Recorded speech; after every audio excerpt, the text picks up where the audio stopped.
all the dishes. You're setting the table. You know, I used to be like that.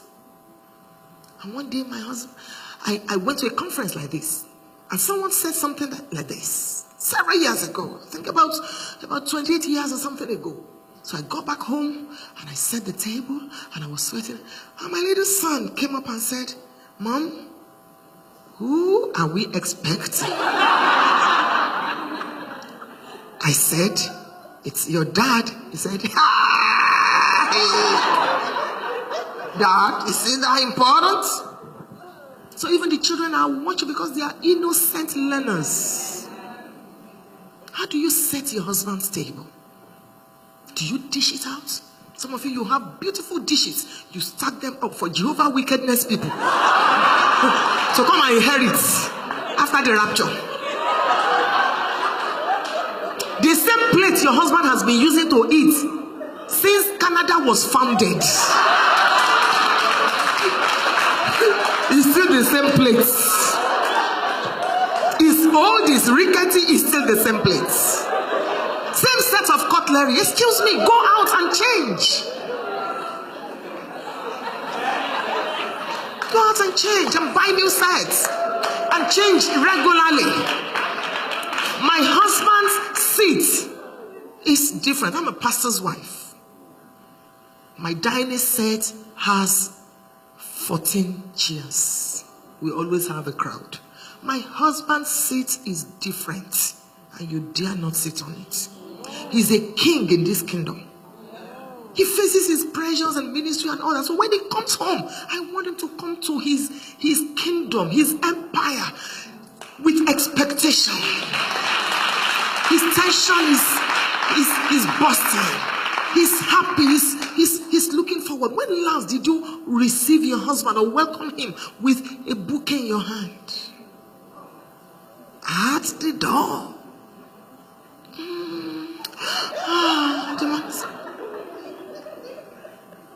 Some of you, your children have taken the places of your husbands. And you keep making sure that children come in between you. Don't finish that meal. It's my husband. That yogurt is for my children. And your husband is wondering. Every time, my children. In 25 years' time, those children will have gone. If they don't go, you will pray, "God, please take them. Let them go. Let them go and get married. Please, Lord." And it will be just you and the man. And sometimes you will be lonely, even though you are two. Because you did not build that relationship over the years. So it's important for you to please feed the man correctly. Stop giving him the same meal every day. Learn as a woman. The way you set the table, the way you lay the bed, the way you mix the meals. Be creative. Serve him. Let him know that you have his time. It's important for you to do this. After the man had eaten and drunk. Speaking to you married men. Stop giving your husband same carbohydrates every minute, every day. Think. Sometimes you need to stop watching some of these channels and go learn some things about how to make, food and all that. Serve him correctly. Let your husband feel special. Make him a king in your home. Even if you are not married, you can start learning and prepare for the future. There's no man you treat like a king that will not treat you like a queen. Do your own part and trust God. The fourth thing, when Boaz had eaten, I'm really rushing because of the time and we have evening service. When Boaz had eaten and drunk and his heart was merry. That's the fourth thing. You must constantly make your husband happy. Give him joy. Stop noticing every mistake. Stop nagging. Every time there is a quarrel, every time. When your marriage was 1 year, you will quarrel for 1 week, you won't talk. Now that your marriage is 10 years, it's still the same. When will you grow up? 25 years. You still keep Christian malice. You know Christian malice. How are you? Blessed. Pass the salt. I'm fine. That's Christian malice. We're talking. Am I not talking to you? I'm talking. If the rapture comes, that's not right. Let him be happy. Make him happy. When last did you tickle your husband? When last did you put a little fish in your mouth and he just tiptoed and you came from the back and you put it in his mouth? When last did you do that? You know, sometimes I just move towards my husband and I just tickle him. And he does like that. I say, you are not even a virgin.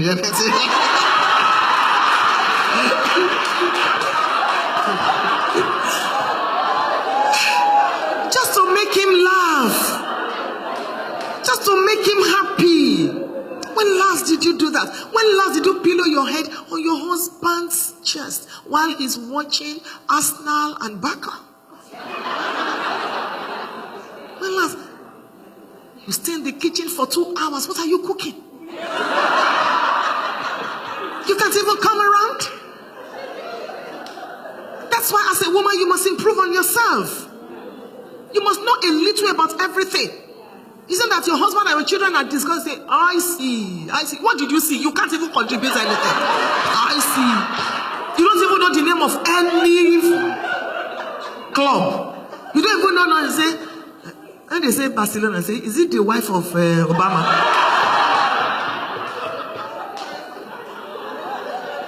It's a woman. No man wants an old bride around him.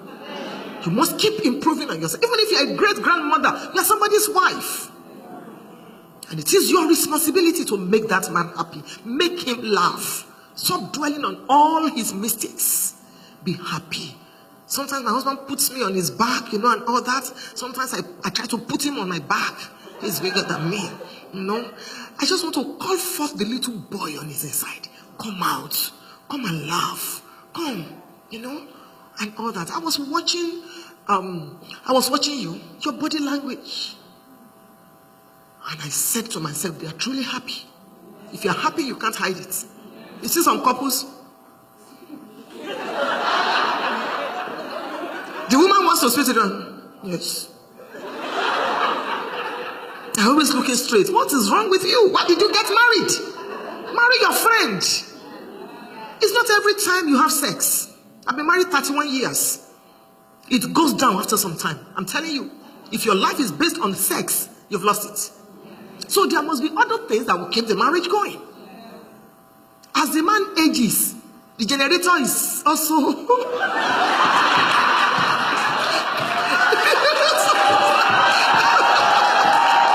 It's true. When we're newly married, you could have sex 4 times a day. In the kitchen, in the bathroom, anyhow, anywhere. That's why I always tell couples, when you're newly married, don't let anybody interfere, because you need to bond. It will tell in the evening of your marriage. It will tell in later years. Sex is like the water that mixes the sand and the cement in building. So you must have it anywhere. It doesn't have to be initiated by the man. It's a sign of immaturity to say, until my husband, I don't want to appear cheap. Excuse me, you are living in Stone Age. It's your husband, it's your marriage. Because some of us we have African backgrounds. You don't want to say, I want sex. Okay, let me teach you what to say.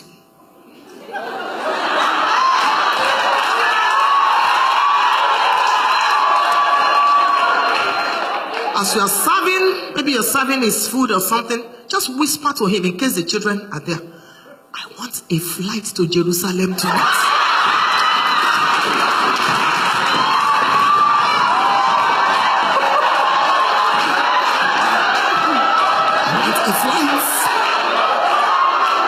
The man understands.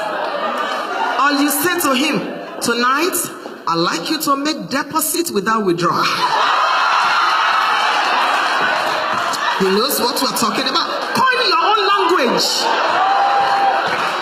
Coin your own language. Hallelujah.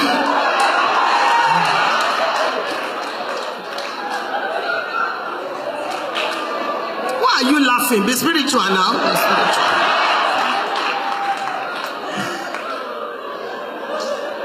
So, the man's heart was merry. make your husband happy. You determine, you dictate the mood of your marriage. As a woman, it's your part.